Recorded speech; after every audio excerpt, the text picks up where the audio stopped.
comprehensive research studies, external and internal reviews, and to learn from past best and worst practices to ensure that professionalism of policing and tactical teams is portrayed and further developed and not misused. I witnessed firsthand when I was in Liberia, West Africa, the tragedy of abuse of power and absolute power in policing and in the military. We in the United States, although sometimes flawed, granted, are the gold seal for policing throughout the world.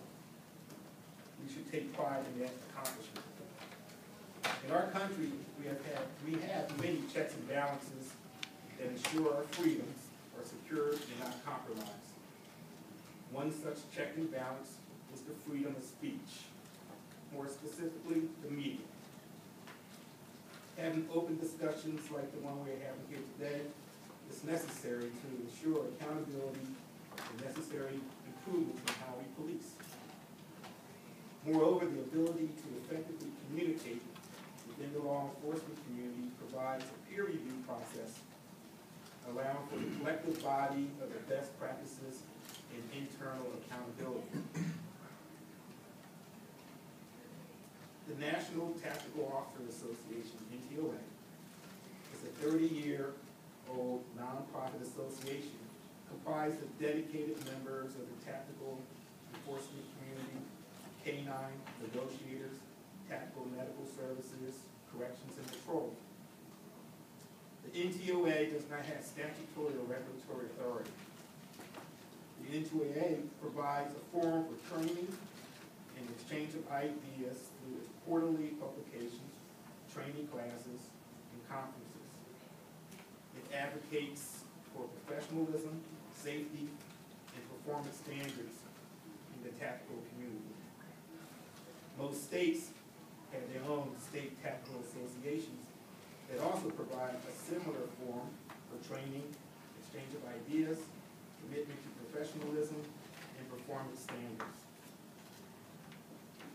Between the NTOA and state associations, we recognize the fact that there are times, as mentioned in Mr. Balko's book, when mistakes were made in the utilization of tactical teams.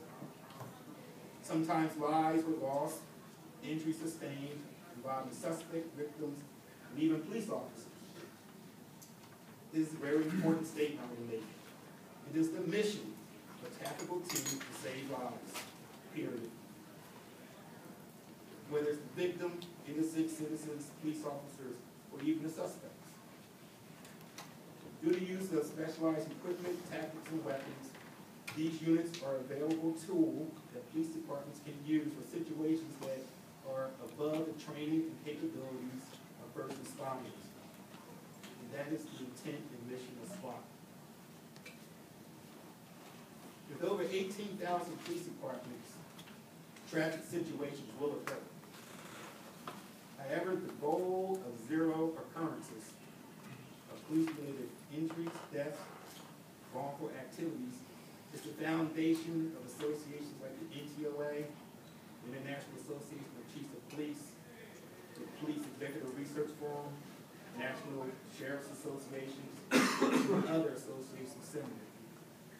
Through platforms such as training, conferences, communication standards, thorough research, the capability to lessen these situations increases, and the environment to develop professionalism increases is enhanced. The concept of paramilitarization in policing is up for discussion today. The use of tactical teams and the furtherance of that concept is one of the cornerstones of Mr. Balko's book. As mentioned, the first SWAT team was developed by Chief Daryl Gates in 1960 in Los Angeles. Since then, the number of tactical teams have increased since the inception, and the use has also increased.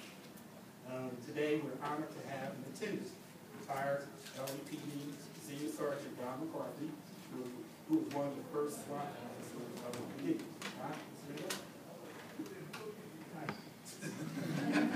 He's quiet now. But he was personally involved and several Los Angeles incidents that were mentioned in the book. The Black Panther Party, what was the other one? SLA. Here's some pictures from Ron's personal collection of what was found at the time of the Black Panther Party. So you should include that in the next book. Also, Ron has some corrections for this book that he needs to get with you since he was there. Yeah, you talked about it? Also, Sergeant McCarthy was one of the original founders of the NTOA. Again, NTOA, its members represent some of the best tactical officers in the country, to include large, mid-sized, small department sheriffs and police departments, who bring to the association a wealth of experience and professionalism. They're part of our instructor cadre. The NTOA recently published the NTOA SWAT standards, which were revised with input from various individuals and state tactical associations. These standards are recommendations and guidelines for tactical teams and police leadership. Again, the NTOA does not have any regulatory statutory authority.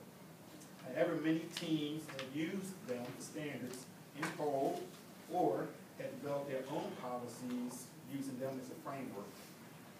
In addition, many states have similar binding and non-binding standards for their tactical teams. Currently, as even Mr. Balko mentioned, currently it's difficult to get a big picture of the status of the use of tactical teams, how they're used, when they're used, the outcomes, what type of equipment is being used. There have been several limited studies in this area over the past several decades, but nothing as far as a national in-depth research study. So, I am pleased to announce today here that the NTOA is in a final agreement with the International Association of Chiefs of Police to conduct a national survey in-depth research project covering over the past 10 years of the use of tactical teams. The NTOA will fund the research project, which will be conducted by the IACP, along with the Chicago-based National Opinion Research Center. I'd like to introduce Mr. John Berman. John, stand up. John is the IACP Research Center Director, and he will be handling this endeavor. The NTOA, along the IACP and state associations, would like to distinguish perception from reality, debunking myths where reliable information proves otherwise, or confirming improper procedures or practices that need to be addressed. Today, as evident by your attendance, many individuals have reasonable interest in understanding tactical team practices more fully, particularly citizens, media, community organizations, and governing bodies. The study will facilitate a more accurate view of tactical team action from a statistically defined perspective over time versus focusing on anecdotal incidents. I know there are other areas of concern that Mr. Balko has mentioned in his book and in his writings, namely the Pentagon giveaways, burn grants, cop grants, DHS anti-terror grants, medical marijuana raids, and asset forfeiture laws. These policies are legislative and executive office initiatives, which I know the NTOA will have any comments on today. These initiatives need to be reviewed and discussed in a public forum with legislators in which the community can voice its opinions with their respective legislators. It is through this process changes can be made if deemed so. And again, it's all part of our check and balance system that we have. So in closing, I'd like to thank you for your participation here. I look forward to meet with you afterwards and taking any questions you may have. And also, if you have any questions for Sergeant McCarthy or John Foreman during the Q&A or after this session, they're available also. Thank you.